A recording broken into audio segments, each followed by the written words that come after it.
नमस्कार, मैं हूं आपके साथ मनीषा डिंडोरिया। स्वागत है आप सभी का हमारे चैनल पर। दिल्ली नगर निगम के द्वारा चलाया गया अतिक्रमण हटाओ अभियान जो है आज भी जारी रहा, यानी कि गुरुवार को भी जारी रहा है। दिल्ली के कई इलाकों में आज बुलडोजर चला, लेकिन आपको बता दूं मदनपुर खादर में जब बुलडोजर की कार्रवाई चली तो वहां पर मौजूद तमाम स्थानीय लोग और अमानतुल्लाह खान आम आदमी पार्टी के विधायक जो हैं अपने कार्यकर्ताओं के साथ मदनपुर खादर पहुंचे, स्थानीय लोगों के साथ वहां पर धरना प्रदर्शन किया। इस धरना प्रदर्शन के दौरान काफी ज्यादा पथराव जो है दिल्ली पुलिस के ऊपर किया गया है। दिल्ली पुलिस और सीआरपीएफ के जो जवान वहां पर मौजूद थे, क्योंकि मदनपुर खादर में पूरी कड़ी व्यवस्था की गई थी। पुलिस प्रशासन के द्वारा जो है सुरक्षा के कड़े इंतजाम वहां पर किए गए थे। और जहां पर बुलडोजर चलना था मदनपुर खादर में, जिस इलाके में बुलडोजर चलना था वहां पर जो है बैरिकेड किया हुआ था पूरा एरिया, और वहां पर किसी का भी जाना मना था, कोई भी वहां पर नहीं जा सकता था। इसीलिए वहां पर पुलिस बल खड़ा हुआ था, हमेशा पुलिस बल जो है तैनात था वहां पर, जिससे कि अमानतुल्लाह खान जो कि धरना प्रदर्शन कर रहे थे मदनपुर खादर में, वो और उनके कार्यकर्ता उठकर उस एरिया में न आ जाए जहां पर बुलडोजर की कार्रवाई हो रही थी। क्योंकि इन लोगों ने शाहीन बाग में भी बुलडोजर की कार्रवाई को होने से रोका था। बुलडोजर के आगे ये खड़े हो गए थे आकर, और वहां पर भी देखिए अराजकता फैलाने का काम किया था, जिससे कि बुलडोजर की कार्रवाई शाहीन बाग में नहीं हो पाई थी। आज जब मदनपुर खादर में 3 जो इमारतें अवैध रूप से बताई जा रही थी, एक 5 मंजिला इमारत थी, उसके साथ में ही 2 इमारतें और थी, उन सभी को तोड़ने का काम जो है एमसीडी के द्वारा किया गया है। उसी को रोकने के लिए अमानतुल्लाह खान अपने काफी कार्यकर्ताओं के साथ मदनपुर खादर पहुंचे थे।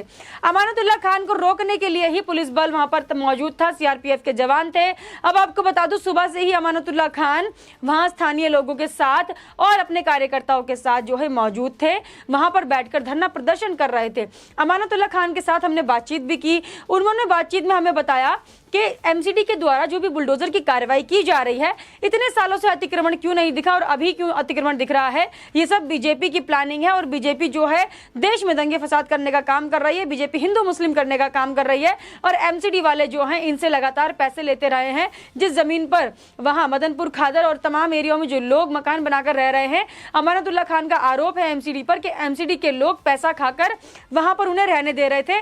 अभी इन पर बुलडोजर चला रहे हैं, तो अभी किसके कहने पर जो है बुलडोजर चलाया जा रहा है और क्यों इनसे पैसा लिया करते थे आप, अगर आपको लगता है कि ये जमीन जो है अतिक्रमण है यहाँ पर जमीन का और यहाँ पर अवैध रूप से निर्माण किया गया है। तो ये तमाम सवाल जो है अमानतुल्लाह खान ने उठाए थे जब मैंने उनसे बातचीत की। लेकिन उसके बावजूद आपको बता दूं, जो कार्यकर्ता थे अमानतुल्लाह खान के साथ में, वो लोग लगातार आगे की तरफ जाने की कोशिश कर रहे थे। वो उस एरिया में जाने की कोशिश कर रहे थे जहां पर बुलडोजर की कार्रवाई हो रही थी। वो 3 इमारतों को तोड़ने का काम जहां बुलडोजर कर रहा था, वहां पर जाने की तमाम कोशिशें इन लोगों के द्वारा लगातार की गई। पुलिस प्रशासन के मना करने के बाद भी देखिए वहां पर जो एसीपी मौजूद थे, पुलिस प्रशासन मौजूद था, तमाम लोगों ने उनको 1000 बार बोला कि आप उस तरफ नहीं जा सकते, बुलडोजर की कार्रवाई में आप बाधा नहीं डाल सकते हैं। जहां एक तरफ बुलडोजर अपना काम कर रहा था, उन्होंने बिल्डिंगें तोड़नी शुरू कर दी थी। एमसीडी के जो वर्कर थे, एसडीएमसी के द्वारा ये जो पूरा अतिक्रमण हटाओ अभियान चलाया गया है, वहां पर बुलडोजर की कार्रवाई जब शुरू हो गई तो यहाँ पर जो है अमानतुल्लाह खान और उनके साथ बैठे तमाम आम आदमी पार्टी के कार्यकर्ता और वहां के स्थानीय लोगों ने पुलिस के साथ बदतमीजी करनी शुरू कर दी। अब इन लोगों ने पुलिस प्रशासन के साथ जब बदतमीजी की तो पुलिस ने इसको बहुत ही आराम से हैंडल करने की कोशिश की। क्योंकि मैं वहां मौजूद थी, वहां पर जो पुलिसकर्मी खड़े हुए थे, सीनियर ऑफिसर्स भी वहां पर मौजूद थे, उन सभी ने वहां पर मौजूद स्थानीय नागरिकों से भी बोला कि आप आराम से बैठ जाइए, आप बुलडोजर की कार्रवाई में बाधा मत डालिए, आपको विरोध करना है विरोध कीजिए, लेकिन आप उस इलाके में नहीं जा सकते हैं जहां पर कार्रवाई हो रही है, उससे दंगा और ज्यादा भड़क सकता है। लेकिन जितने भी ये जो नेता पहुंचे हुए थे आम आदमी पार्टी के, ये लोग जो है पुलिस से ही भिड़ गए। अब पुलिस से भिड़ने के बाद जो है पुलिस ने फिर लाठी चार्ज वहां पर शुरू कर दिया। लाठी चार्ज करते ही देखिए जो स्थानीय लोग थे, जो पत्थरबाज लोग वहां पर मौजूद थे, अराजक तत्व मैं इन्हें कहूंगी, उन लोगों ने पुलिस पर ही पत्थर मारना शुरू कर दिया। और पत्थर, इतने मोटे मोटे पत्थर इन्होंने पुलिस पर मारे हैं, जो सिल्लियां होती हैं उनको तोड़ तोड़ कर पुलिस पर बरसाया है। ऐसे पत्थर इन लोगों ने मारे हैं कि पुलिसकर्मी, काफी मात्रा में पुलिसकर्मी जो है घायल हुए। एक पुलिसकर्मी के पैर में बहुत गंभीर चोट आई है, खून से वो लथपथ हो गए थे, उनसे चला भी नहीं जा रहा था। वो तो पुलिसकर्मियों ने जो है सर पे हेलमेट पहना हुआ था, इसलिए उनका सर बच गया। पैरों में जो है बहुत ज़्यादा चोट लगी है और इतने भारी मात्रा में इन लोगों ने पत्थर पुलिस के ऊपर मारे हैं कि पुलिसकर्मी जो है घायल हुए, लेकिन फिर भी अपनी ड्यूटी वहां पर कर रहे थे। लगातार वहां पर गिरफ्तारी भी हुई है। आपको बता दूं 3 से 4 आरोपियों को पुलिस ने वहां पर गिरफ्तार किया, गिरफ्तार करके उन्हें घसीट कर लेके आए और जिन्होंने पत्थर वहां पर मारा था उनको एक एक करके पकड़ भी लिया। अब जब पुलिस उन्हें पकड़ कर ला रही थी तो आरोपी क्या बोल रहे थे? आरोपी बोल रहे थे हमने तो कुछ किया ही नहीं है, हम तो पानी भरने जा रहे थे, हम तो नमाज पढ़ने जा रहे थे। इस तरीके के जो बयान है हंसते हुए वो आरोपी दे रहे थे, क्योंकि मैंने उन्हें खुद कैमरा में कैप्चर किया और उनसे बात भी की। तो उनसे पूछा कि आपने पत्थर क्यों मारे? वो इस आरोप को कबूल ही नहीं रहे थे कि उन्होंने पत्थर मारा है, जबकि ये सभी लोग वहां पर मौजूद थे और इन्हीं के द्वारा, स्थानीय लोगों के द्वारा ही पथराव किया गया था। क्योंकि छतों से आपने देखा होगा जैसे जहांगीरपुरी में पूरा मॉडल वही अपनाया गया।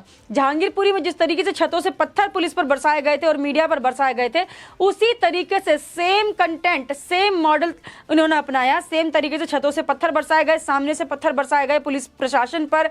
सीआरपीएफ के जवान वहां पर मौजूद थे, भारी बल तैनात था, तब ये हाल था। देखिए, जब पुलिस की कड़ी सुरक्षा थी तब इन्होंने उन पर पथराव किया। अब सोचिए, अगर पुलिस प्रशासन नहीं होता तो फिर क्या होता? तब क्या करते ये लोग? मीडिया कर्मियों को भी नहीं बख्श रहे थे, मीडिया कर्मियों के साथ भी बदसलूकी कर रहे थे। लगातार इन लोगों के द्वारा जो है पत्थर मारे गए हैं पुलिस प्रशासन पर। ये पहली बार नहीं है जब पुलिस प्रशासन पर इस तरीके से पथराव किया गया हो। इन देखिए ऐसे लोगों के द्वारा जो लोग अतिक्रमण भी करते हैं, अवैध रूप से जमीन घेरते हैं और फिर जब कार्रवाई होती है तो रोने लग जाते हैं। इस तरीके के लोग, अराजक तत्व जो हैं हमारे देश में मौजूद है और ऐसे लोग जो हैं हमारे पुलिस की भी अवहेलना करते हैं, कानून की भी अवहेलना करते हैं और पुलिस पर भी पथराव करने लग जाते हैं। आपको मैं बता दूं, वहाँ पर हम मौजूद थे। अमानतुल्लाह खान वहाँ पर जो है लगातार दिल्ली पुलिस हाय हाय के नारे लोगों से लगवा रहे थे। स्थानीय लोग दिल्ली पुलिस हाय हाय के नारे लगा रहे थे, बीजेपी हाय हाय के नारे लगा रहे थे, एमसीडी हाय हाय के नारे ये लोग लगा रहे थे। एमसीडी की कार्रवाई से इतने नाराज थे कि उन्होंने दिल्ली पुलिस को ही नहीं छोड़ा, दिल्ली पुलिस पर भी इन्होंने पथराव कर दिया है। आपको मैं बता दूं, एसडीएमसी के जो उपाध्यक्ष है राजपाल सिंह चौधरी, उनकी तरफ से भी देखिए लगातार जो है नोटिस दिया जा रहा था, लगातार बताया जा रहा था कि इस एरिया में बुलडोजर चलना है। मदनपुर खादर भी एसडीएमसी की तरफ से ही एक ऐसा एरिया चिन्हित था जहां पर बुलडोजर की कार्रवाई होनी थी और इस कार्रवाई के चलते ही आज जो है बुरे तरीके से पुलिस पर इन लोगों ने पथराव किया। आज जितनी भी कार्रवाई दिल्ली में हुई है ये सिर्फ साउथ दिल्ली में ही नहीं हुई है। आपको मैं बता दूं, जो लोग ये बोल रहे थे कि एक समुदाय के लोगों को टारगेट किया जा रहा है, एक ही समुदाय के लोगों पर बुलडोजर की कार्रवाई हो रही है, ऐसा नहीं है। दिल्ली के तमाम एरिया, आपको बता दूं, रोहिणी से लेकर करोल बाग और जितने भी ये एरिया थे, अमर कॉलोनी, यहाँ पर भी आज बुलडोजर की कार्रवाई हुई है। और सिर्फ एक समुदाय के लोगों पर ही नहीं, गुप्ता जी के घर पर भी बुलडोजर चला है। जिन्होंने अवैध तरीके से अतिक्रमण किया हुआ था उनकी दुकानें भी हटाई गई है, चाहे वो रेडी पटरी हो, चाहे वो झुग्गी झोपड़ियां रोड पर बना के रखी हो, या फिर अवैध रूप से किसी ने भी एक दीवार भी खड़ी की हो, वहां पर भी बुलडोजर चला है। न्यू फ्रेंड्स कॉलोनी में भी पुरी नाम से जो मकान बनाया हुआ था, जिसका वो घर था, वहां पर अवैध रूप से एक दीवार निकाली हुई थी बाहर की तरफ, उसको भी हटाया। तो देखिए पूरा मामला यहाँ पर साफ है, साफ तौर पर देखा गया है कि बुलडोजर ने कोई धर्म या जाति नहीं देखा, किसी एक पक्ष को टारगेट नहीं किया कि एक ही पक्ष को टारगेट करके उसके घर पे या दुकान पर जाकर बुलडोजर चला दिया गया हो। एसडीएमसी की या फिर पूरे एमसीडी की जो कार्रवाई है पूरे दिल्ली में हो रही है, पूरे दिल्ली के हर इलाके में जहाँ पर अतिक्रमण किया है हर जगह जो है बुलडोजर चल रहा है। लेकिन जो तमाम नेता है, चाहे वो आम आदमी पार्टी के हो, कांग्रेस के हो, तमाम लोग जो हैं एक ही समुदाय को लेकर, यानी कि अपना वोट बैंक बचाने के लिए ये लोग एक ही समुदाय का नाम ले लेकर उन्हें भड़काने का काम कर रहे हैं। अमानतुल्लाह खान भी अभी देखिए मदनपुर खादर में लोगों को भड़काने के लिए पहुंचे थे, जिससे कि अमानतुल्लाह खान की वहां से गिरफ्तारी हुई। अमानतुल्लाह खान जो विरोध प्रदर्शन कर रहे थे वहां से उन्हें उठाकर बस में, पुलिस बस में बिठाया और वहां से उनको ले जाया गया। तो वहां से अमानतुल्लाह खान की गिरफ्तारी हुई, उसके बाद ही जो है दंगा भड़का और लोगों ने पथराव शुरू कर दिया। तो ये सब शुरू कैसे हुआ, किसके कहने पर शुरू हुआ? पुलिस जब अपना काम कर रही है आराम से, पुलिस ने कोई लाठीचार्ज नहीं किया था। अमानतुल्लाह खान ने देखिए अपने बयान में ये भी कहा था कि अगर हम वहां जाएंगे तो पुलिस हम पर लाठीचार्ज कर देगी। तो पुलिस ने ये बोलकर रखा था कि आपको वहां नहीं जाने दिया जाएगा, पुलिस लाठीचार्ज कर सकती है। पता होते सराते भी तमाम जो कार्यकर्ता थे वो लोग आगे की तरफ बढ़ रहे थे, स्थानीय लोग भी आगे की तरफ बढ़ रहे थे। वहीं से देखिए पुलिस ने फिर लाठीचार्ज शुरू किया और इन लोगों ने पत्थर मारने शुरू कर दिए। ठीक है, तो लगातार ये जो कार्रवाई वो हुई। मदनपुर खादर में एक 3 मंजिला इमारत गिराए जाने के बाद जो है माहौल पूरा तनावपूर्ण हो गया, क्योंकि लगातार ये जो नेता वहां मौजूद थे ये कह रहे थे कि एक बिल्डिंग गिरा दी, दूसरी नहीं गिराने देंगे। तो दूसरी गिरते ही ये बेचैन हो गए, बौखला गए और आगे की तरफ भागने लगे जहां पर कार्रवाई हो रही थी। अब कार्रवाई को रोकने के लिए इन लोगों ने आगे की तरफ भागना शुरू किया और फिर पत्थरबाजी शुरू कर दी या पुलिस ने इन पर लाठीचार्ज किया। मदनपुर खादर इलाके में चल रहा अतिक्रमण विरोधी अभियान के दौरान उस वक्त तनाव बढ़ गया ज्यादा जब एक 3 मंजिला इमारत को ढहाया गया। बाद में स्थानीय लोगों ने पत्थरबाजी कर दी। पत्थरबाजी के बाद इलाके में तनाव फैल गया और आप विधायक अमानुतुल्लाह खान को पुलिस ने जो है हिरासत में ले लिया। अब आपको बता दूं कि जो आरोपी पकड़े गए, जिन आरोपियों को पत्थर मारने के आरोप में पकड़ लिया था, उन आरोपियों को जेल ले जाया गया। और फिर तमाम महिलाएं भी वहां पर काफी ज्यादा सवाल उठा रही थी, शोर मचा रही थी, चिल्ला रही थी। तो वहां पर जो सीआरपीएफ जवान जो महिलाएं मौजूद थी उन्होंने उनको भी हिरासत में लिया। तो महिलाओं की भी गिरफ्तारी वहां पर हुई है, महिलाओं को भी पकड़ा गया है। तो देख सकते हैं आप, अभी भी एसडीएमसी की तरफ से लगातार जो है अतिक्रमण हटाओ का जो अभियान चलाया गया है वो पूरे दिल्ली में लगातार चल रहा है। एमसीडी की तरफ से ये अभियान चलाया गया था, एसडीएमसी की तरफ से पूरे साउथ दिल्ली में जो है अतिक्रमण हटाने का जो काम है वो चालू है।